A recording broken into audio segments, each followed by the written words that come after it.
pessoal, beleza? Galera, vamos, assim como a gente combinou aí, eu vou explicar o capítulo 4, tá? Aí eu vou mandar lá no grupo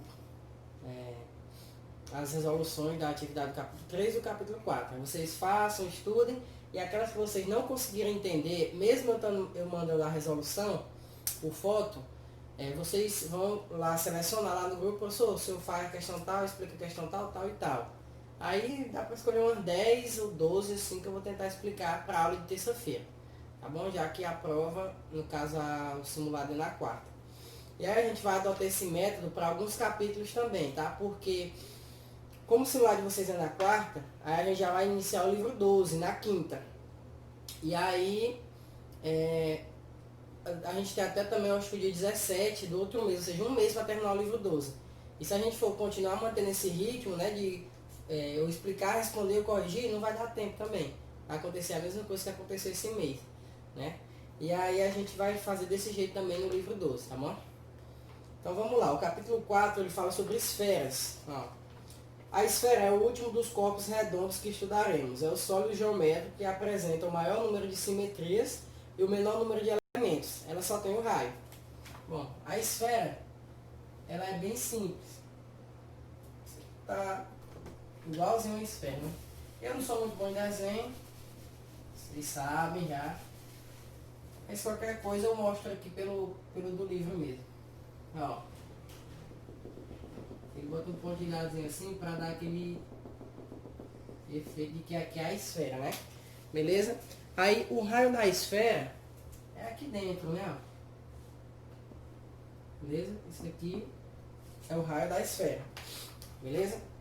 Aí tem a definição aqui, ó. Seja o ponto do espaço e R o comprimento não nulo dos segmentos de reta.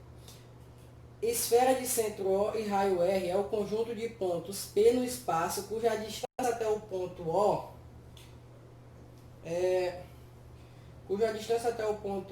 menor ou igual a R. Pode-se definir esfera como sólido gerado pela revolução de um semicírculo. Lembra dos políedros de revolução, sólido de revolução? Se você botar um retângulo no eixo, né, ó, igual tá aqui, ó, e girar, ele forma um cilindro. Se você botar um triângulo, retângulo, ele forma um cone, né? Se você botar um semicírculo e girar, forma a esfera. Beleza? Então o raciocínio é esse. E a definição diz que todos os pontos que estão na superfície da esfera, ligados, ó, até o centro, formam raios, né? Então, o conjunto de todos esses pontos, né, infinitos, que eu posso puxar aqui, forma a esfera, beleza? Então, essa é a definição. Aí aqui tem as regiões da esfera, né, ó. Aí fala sobre o raio, a região externa, que é a parte de fora, o eixo, que é um segmento que cruza a esfera passando pelo centro, beleza? O eixo, tá, ó, ele cruza a esfera, ó, passando pelo centro, tá? Esse é o eixo. Pode ser na vertical, na horizontal, não importa. Aí tem a região interna e o raio. Então é a que tem menos elementos e a esfera, tá? Aí aqui tem, ó, posição relativa entre os planos e a esfera. Bom, o plano, ele pode ser exterior, ou seja, quando a distância entre a esfera e o plano, ó, o plano não toca na esfera, então a esfera é externa a esse plano, tá? Ela pode ser, na página 80, ó, tangente, quando o plano ele toca em um único ponto aqui da esfera, ó, quando toca só em um ponto, tá? Tô botando em 2D, para ficar mais fácil o entendimento, mas aqui tá bem bonitinho, bem autoexplicativo, né? Ó. O plano cortando, ele é tangente a esfera, porque ele só está tocando em um ponto da esfera, beleza? E o plano ele pode ser secante à esfera. O que é secante? É quando ele toca em infinitos pontos da esfera. Quando você tem aqui a esfera, aí o plano cruza aqui, ó, tocando em vários pontos da esfera. Assim, é difícil desenhar, mas na imagem ilustrativa aqui do livro, você consegue perceber, ó. Ó. O plano aqui tangente, ó, ele tá tocando em vários pontos da superfície da esfera, né? Então, quando isso acontece, ele diz que o plano é secante, toca em infinitos pontos, tá? Quando toca em apenas um ponto é tangente, e quando não toca em nenhum ponto, tá? Ó, é exterior, ou seja, externo, tá? Aí, aqui, ó, dá para você associar que a distância entre o plano e o centro da esfera, ó, é maior do que o raio, né? Aqui, ó, a distância entre o plano e o centro da esfera é o próprio raio, então a distância é igual ao raio. E aqui, ó, a distância entre o plano e o raio, ó, o raio é maior, então a distância entre o plano e o centro da esfera, ela é menor que o raio, tá? Então, quando a distância é menor que o raio, secante. Quando a distância é igual ao raio, tangente. E quando a distância é maior que o raio, é externo, tá? Então é bem simples isso. Pessoal, agora a gente vai falar isso na secção plana na esfera, tá? Que é a mesma coisa de uma secção transversal. Você tem aqui a esfera, aí você passa um plano cortando a esfera, né? Aí você observa aqui, ó, que ele cortou a esfera aqui, ó. Tá? Então, aqui formou um círculo, né? Ó, formou um círculo, se você olhar de cima, tá? E aqui embaixo tem o círculo central, que é o maior círculo da esfera, né? Então, vamos colocar ele mais aqui embaixo, ó. Então, se você olhar de cima, né, como que fica a figura? Ó? Fica o círculo central, né, que é o maior, e o círculozinho formado pelo plano, beleza?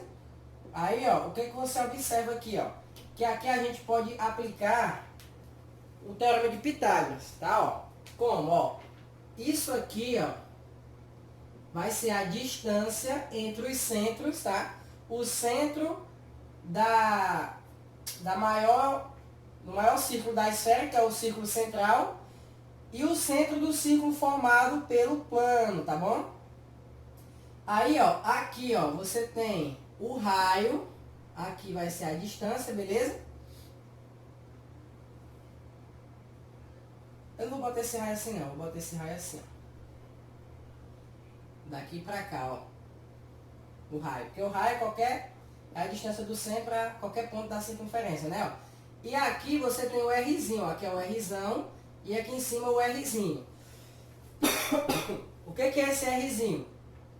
Ele é o raio da esferazinha aqui de cima, da esfera não, do círculozinho aqui de cima formado pelo plano, beleza? E se eu tirar daí de dentro, ó, vira uma aplicação do teorema de Pitágoras, tá, ó? Onde aqui é a distância entre os centros dos círculos, tá?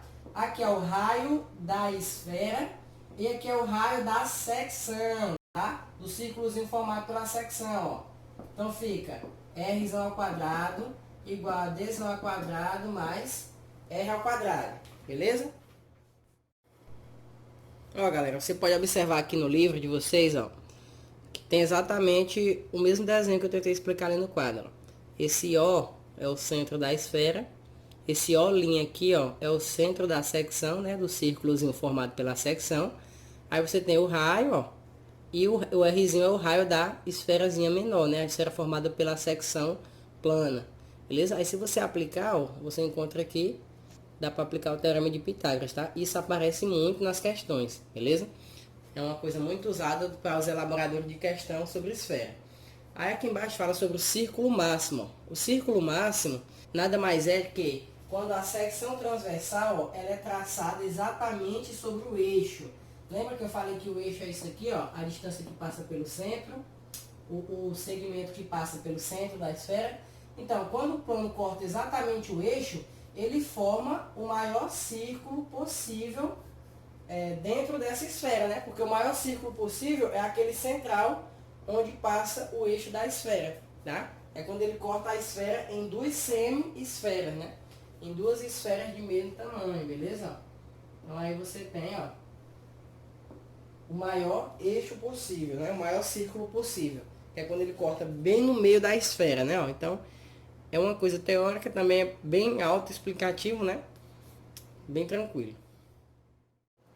Agora, pessoal, nós vamos falar sobre o volume da esfera, tá? Na página 81. e vamos falar sobre a área total, tá? A área da superfície da esfera. Bom, são duas demonstrações não tão simples, tá? Ó, o volume da esfera, eu vou explicar por alto aqui, porque a demonstração não é interessante para vocês. Vocês já sabem, né? Que não é cobrado. E não é uma coisa tão simples. Mas eu vou disponibilizar no WhatsApp um vídeo falando sobre a demonstração, caso seja do interesse de alguém saber por que o volume é esse, ou por que a área da esfera é essa, tá bom? Então, basicamente, ó, o volume ele é extraído do cilindro aqui, ó, mas ele é extraído da clepsidra, que é mais ou menos aquele reloginho de areia, ampulheta, né, eu acho que chama, aquele reloginho lá de areia, que a areia desce e tal. Então, ele é demonstrado a partir disso aqui, tá, ó. O volume da esfera. Então, qual seria o volume da esfera? É o mesmo volume da anticlepsidra, que é essa parte aqui que fica de fora do reloginho de areia, né? Qual seria esse volume? É 4, o volume da esfera. 4π vezes R ao cubo, dividido por 3, beleza? Então, esse aí é o volume que a gente usa para encontrar a esfera.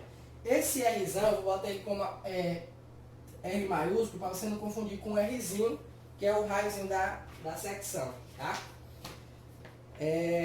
Beleza, feito isso, a área da superfície esférica, ó, também é demonstrado da seguinte maneira. Você vai pegar e vai dividir sempre em triângulos, né, ó, a esfera. Aí cada vez você vai dividindo em mais triângulos até ficar o mínimo de bordas possíveis aqui no cantinho, ó. Aí a área desse triângulo aqui, né, ela equivale, ó, a 4 4πr ao quadrado, ou seja, 4 vezes a área de um círculo. Então, a área, se você pegar a esfera e planificar, né, a área da superfície da esfera, tá, é 4 vezes a área de um círculo, πr ao quadrado, que a área do círculo não é πr ao quadrado. Beleza? Então, aqui é a área da esfera e aqui a gente está falando sobre o volume da esfera, tá bom? Agora, pessoal, nós vamos aqui para a página 85 falar sobre fuso esférico e cunha esférica. O que é isso? Bom, ele é facilmente associado a uma laranja, né? Uma tangerina. Ó, você pega aqui sua esfera, aí você vai fatiar ela, né? Você vai cortar esse pedaço aqui dela, ó. Eu vou arrancar aqui da esfera esse pedaço, né? Então, esse pedacinho aí, se eu falar só da superfície, né, ó, que eu arranquei, vou tentar fazer o desenho. Superfície que eu ranquei aqui da esfera, né, ó. Não é tão simples não de desenhar. Vamos supor que isso aqui, ó, é uma parte que eu tirei da esfera, né? Eu fatiei a esfera, assim como se eu pegasse um gomozinho de uma tangerina, ó. Aí essa parte aqui, ó, ela representa a casca da tangerina, tá? Ó. Então, o que eu calculo dela é a área, tá? É a área da superfície, que é chamado de fuso esférico, ou seja, de um pedacinho da esfera, tá? Ó. E isso aí, ó, é como se equivalesse à casca da tangerina, né? É uma parte da área total da esfera, que a área total, né, é 4πr ao quadrado. Só que isso aqui é uma parte da esfera, né? Como a esfera, você sabe que é 360 graus, né? Ó, aqui ela é comparada com a abertura de um ângulo θ, né? Porque é como se eu pegasse aqui a minha esfera e cortasse o gomo, né? Só que esse gomo ele vai depender da abertura dele, né? Pode ser muito, pode ser pouco e por aí vai, tá bom? Então, o tamanho do fuso esférico, né, a área dele está diretamente relacionada com esse ângulo θ aqui, ó. Tá bom? Então, como é que a gente encontra a fórmula? É por uma regra de 3, ó. 360, que é o total de graus, está para a área total, que é 4πr ao cubo. Aí, alfa, que é o ângulo em questão, que vai definir o tamanho aqui do nosso fuso, está para a área. Então, fazendo essa regra de 3 aqui, ó, a gente chega nessa fórmula aqui, ó. A área de um fuso é alfa vezes π vezes r ao quadrado dividido por 90. Isso aqui, se o ângulo do fuso for dado em graus. Se ele for dado em π radianos, aí você usa essa outra fórmula do lado aí, ó. 2 vezes alfa vezes r ao quadrado. Beleza? Aqui, ó. Então, essa fórmula aqui é se o ângulo do fuso vier em π radianos, e essa fórmula aqui é se o ângulo do fuso vier em graus, beleza? Agora a gente vai falar sobre a cunha esférica. Bom, a diferença é que a cunha, ela tem o volume e o fuso é só a área da casca. Agora, observa aqui que a gente vai calcular tudo, ó. Tipo como se fosse o gomo mesmo da tangerina, tá? Então, a gente vai calcular o volume, que a gente chama de cunha esférica, tá? E aí a mesma coisa, o mesmo raciocínio para o fuso é usado para a cunha, ó. 360 equivale ao volume total. Qual é a forma do volume? 4πr ao cubo dividido por 3. Aí, alfa equivale ao volume da cunha. Aí faz a multiplicação e a gente chega nessa fórmula aqui de volume da cunha em graus. E aqui a gente tem o volume da cunha em π radianos, tá bom? Então, deixa eu só escrever aqui. Tem o volume aqui, ó. É π vezes π alfa vezes π vezes r elevado a 3, dividido por 270 em graus, e em π radianos é 2 vezes alfa vezes r ao cubo, dividido por 3. Beleza? Então, a gente usa essas fórmulas aí quando a gente for falar de cunha e volume. O volume é a cunha. E o fuso a gente usa para calcular é a área, tá? E tem isso aqui na atividade, beleza, gente? Tem nas questões aí sobre esfera. Aí a gente vai falar aqui, ó, sobre a área total, né? A área total é uma coisa bastante simples. A área total da cunha esférica e tal, é só você somar 2 alfa vezes r ao quadrado mais πr ao quadrado, tá? πr ao quadrado, por que πr ao quadrado? Ó, você está observando que de um lado aqui da cunha tem uma semicircunferência, né? Do outro lado tem a outra semicircunferência que forma um círculo, né? E a área do círculo é πr ao quadrado. Daí vem o πr ao quadrado aqui, ó. E esse 2 alfa vezes r ao quadrado é a área aqui, ó. A área do fuso, né? A área da parte da casca, sem contar a parte lateral. Aí a área total da cunha, no caso, que é, ó, a área total da cunha, no caso é a parte aqui lateral do gomo e a outra parte de trás, lateral do gomo, que forma a circunferência, mais somado, né, com a área do fuso, que é 2πr ao quadrado. Então é só isso, né? É só somar. Aí aqui, ó, ele trouxe evidenciado, né? Ele evidenciou o r ao quadrado. Mas você pode usar só a soma, né? Que você não esquece, que é uma coisa óbvia, né? Você soma a casca com o volume de um círculo. Ou você pode usar essa fórmula aqui, tanto faz, tá? Essa daqui só está evidenciada. E aqui mais abaixo a gente fala sobre a calota esférica. Deixa eu apagar o quadro para explicar isso. A calota, gente, como vocês já estão vendo aqui, ó, ela é uma parte da esfera, né? Quando a gente corta pela secção transversal, forma essa calota aqui. Aí a área da calota é 2π vezes r ao quadrado, ou seja, a superfície dessa parte aqui da calota, tá? Ó, 2π vezes r, 2πr vezes h.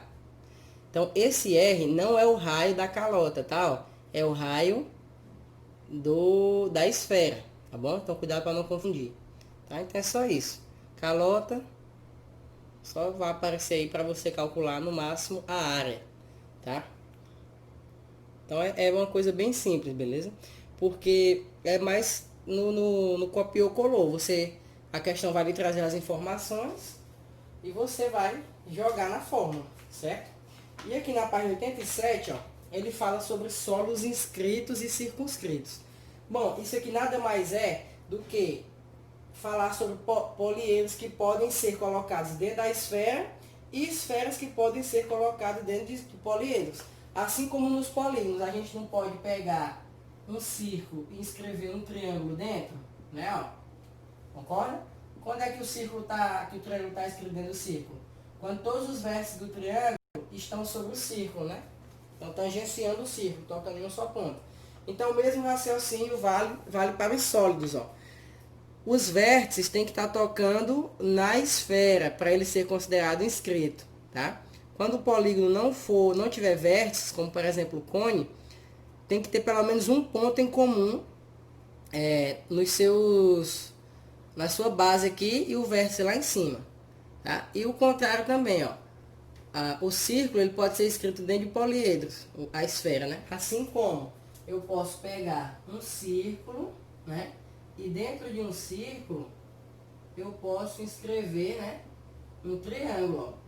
Ou seja, o círculo está circunscrito ao triângulo, ele está na parte de dentro. Como que isso acontece? Quando pelo menos um ponto aqui do círculo é tangente ao triângulo, né? Toca só em um ponto do triângulo. Então a mesma coisa acontece para a esfera, tá? Ó, ela pode ser colocada dentro de poliedros. Isso aqui é uma coisa que se assemelha, figuras em 3D são os poliedros, né? A figuras em 2D que são os polígonos, tá? É o mesmo raciocínio. Ele só está trazendo isso aqui para mostrar que isso é possível também, tá bom?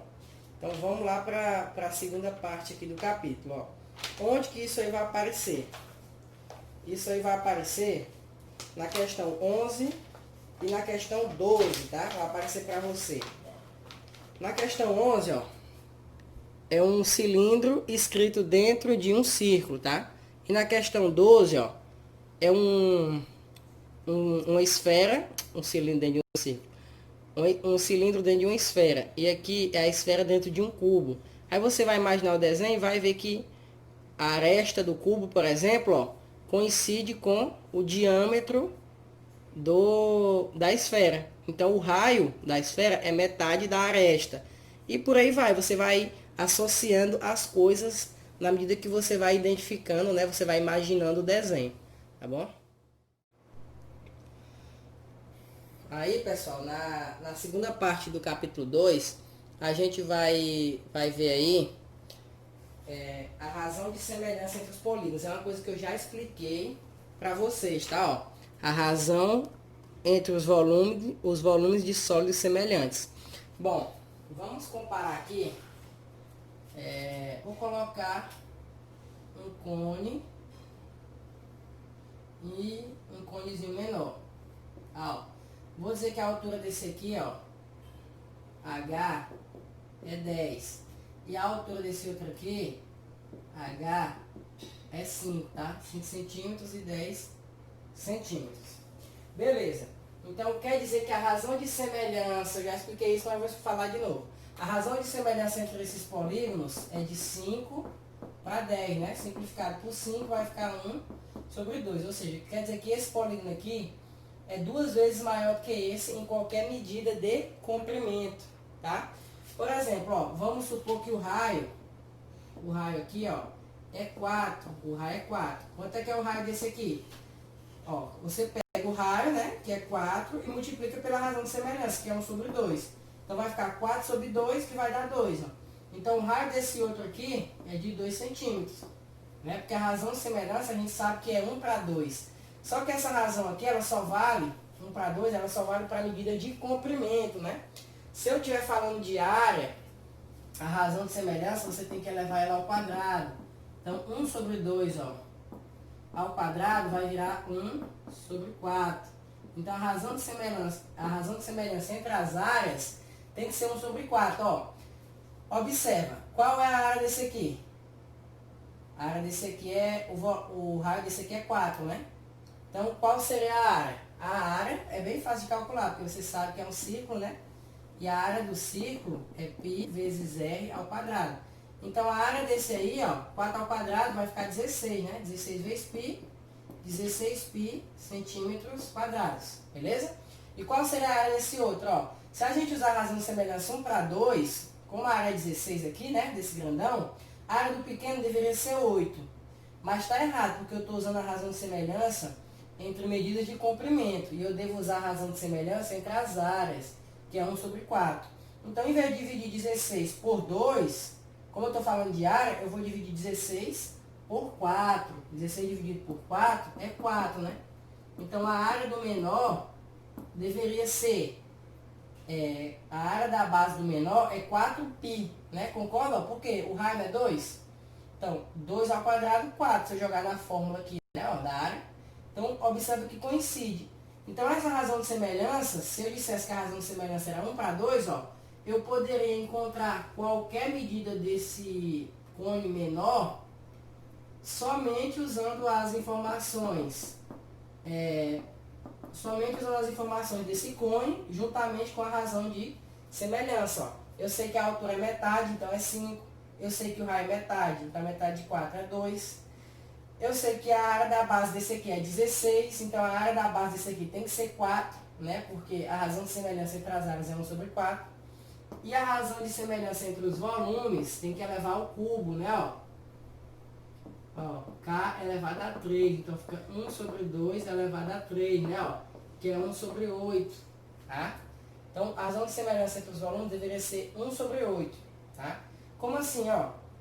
Qual é o volume desse grandão aqui, ó? A área da base vezes a altura dividido por 3, né? A área da base, qual é a área da base? 16, ó.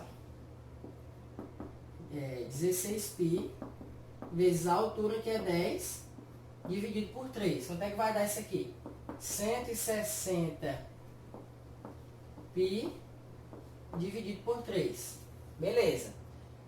Centímetros cúbicos, tá? Que não cabe ali, mas é centímetros cúbicos porque é volume. Se eu quiser saber a razão de semelhança, se eu quiser saber o volume desse pequeno aqui, ó, eu pego isso aqui,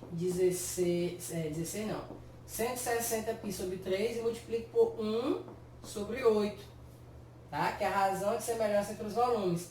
Então, o volume do pequenininho vai ser, ó, 16 não, só quero falar 16. 160π dividido por 3 vezes 8, ó, 24, tá? Centímetros cúbicos, tá? Então, esse aqui, ó, é o volume do pequenininho, depois que eu multipliquei pela razão de semelhança, que é 1 sobre 8, tá? Porque eu estou tratando de volume, eu tenho que pegar a razão de semelhança normal e elevar a 3, porque eu estou falando de volume, beleza? Então, recapitulado isso, a gente vai usar esse raciocínio para calcular os volumes dos troncos, tá? Tronco de pirâmide, tronco de cone, tronco de qualquer um dos polígonos, dos poliedros em questão aí que aparecer, beleza? Vamos para os exemplos aqui do livro. Primeiro exemplo aqui, ó, tá na página 94, tá, gente, ó. Aqui, ó, vamos ler aqui, ó. Primeiro pontinho. Em uma pirâmide de base hexagonal, bom, tem uma pirâmide, né, de base hexagonal,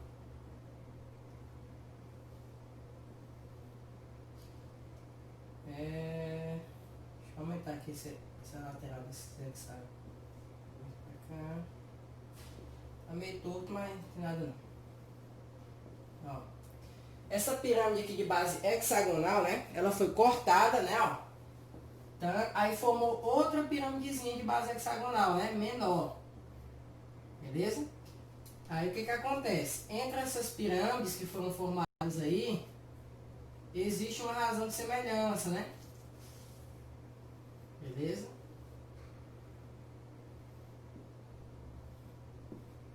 Existe uma razão de semelhança entre essas pirâmides.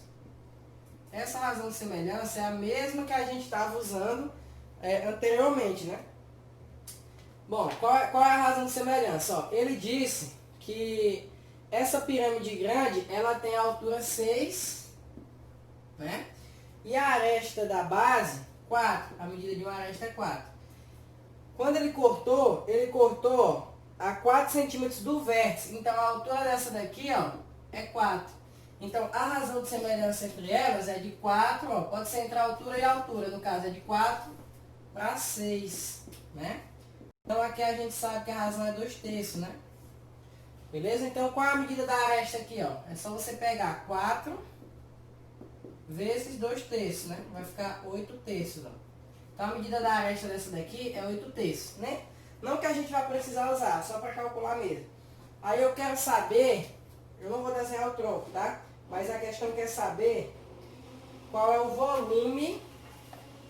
volume aqui desse tronco, né, ó. Então, a gente sabe que a razão de semelhança é 2/3. Então, a razão de semelhança entre os volumes é isso aqui elevado a 3, né? Então, vai ficar 8 sobre 27. Então, essa aqui é a razão de semelhança entre os volumes, né, das pirâmides. Bom, como o nosso volume total, né, é 1, a gente vai tirar a parte do volumezinho da semelhança da de cima e vai sobrar, o que sobrar é a parte do tronco, tá? A razão de semelhança entre o tronco.